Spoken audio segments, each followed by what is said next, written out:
Mga kababayan, mga OFW, magandang araw po sa inyong lahat. Ang topic po natin ngayon at pag-uusapan ay yung nakaraang Senate probe ni Senator Amy Marcos. Marami pong mga nakikitang mga pagkukulang. Maraming nakitang mga pagkakamali. Yung isinagawa sa paghuli ni Tatay Digong. Dapat sana ay dinala siya sa malapit na korte kung saan yun po ang procedure para mabigyan po ng due process ang tao.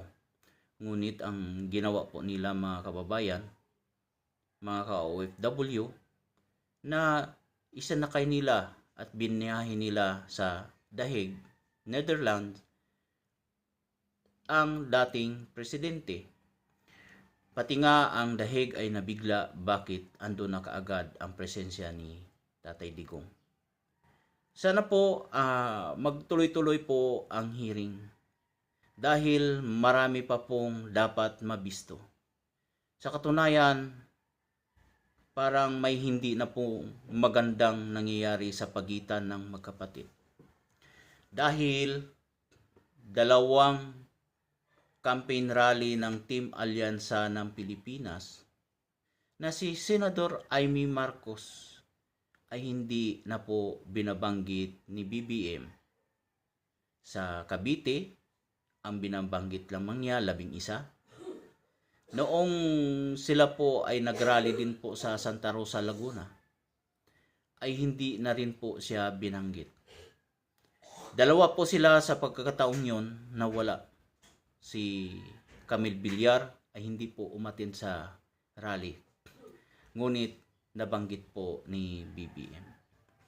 Ang masaklap, parang nagkalaglagan na po. Inilaglag na po si Senador Amy Marcos. Sa katunayan po, palagi pong napag-uusapan sa social media na si Ma'am Amy ay manggagamit dahil ginamit lang daw po si BP Inday Sara. Ngunit sa aking opinyon, igagalang ko rin po ang inyong opinyon kung ano inyong opinyon. Si Senadora Amy ayaw niyang maapektuhan si Inday Sara. Ayaw niya ring maapektuhan si BBM kung siya po ay magsasalita. Siyempre, kahit sa inyong kalagayan, kapatid mo ang Pangulo at ikaw ate, anong gagawin mo? Ngunit nung prayer rally ng Jesus is Lord na pinangunahan pinamumunuan ng kapatid ni Senator Villanueva, si Joel Villanueva, na ang sabi po ni Pangulong Amy Marcos, Senador Amy Marcos, na ilayo mo po, Panginoon, ang aking kapatid sa mga demonyo na nakapaligid sa kanya sa palasyo.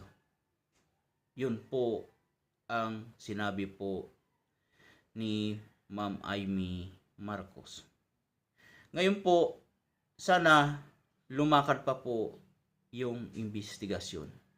Hindi po sana mahihinto at sa palagay ko po hindi po mai-impluwensyahan sapagkat ang hearing na po yun ay ang paghahanap po ng katotohanan at katwiran at katarungan sa ginawang illegal na paghuli kay Tatay Digong. Wala pong due process.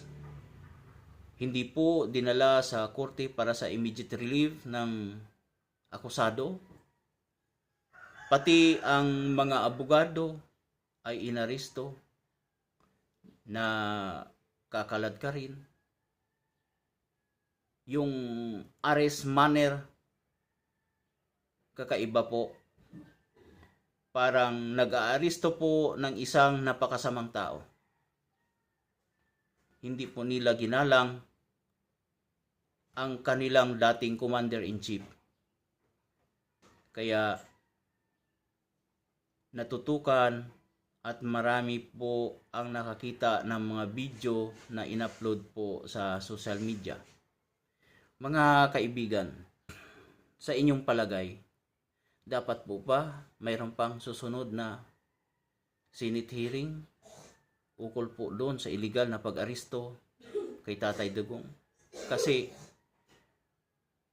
alam niyo po at napanood po din ninyo na wala pong warrant of arrest pa si Tatay Digong, kundi yung kahit red notice wala pa po na inilabas ang Interpol.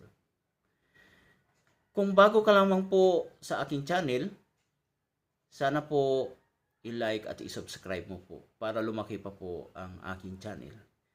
At kung payag o naayon po ba kayo na magkaroon pa po ng susunod na Senate hearing, comment below po. Maraming salamat po. Magandang araw po sa inyong lahat, mga mahal ko pong kababayan.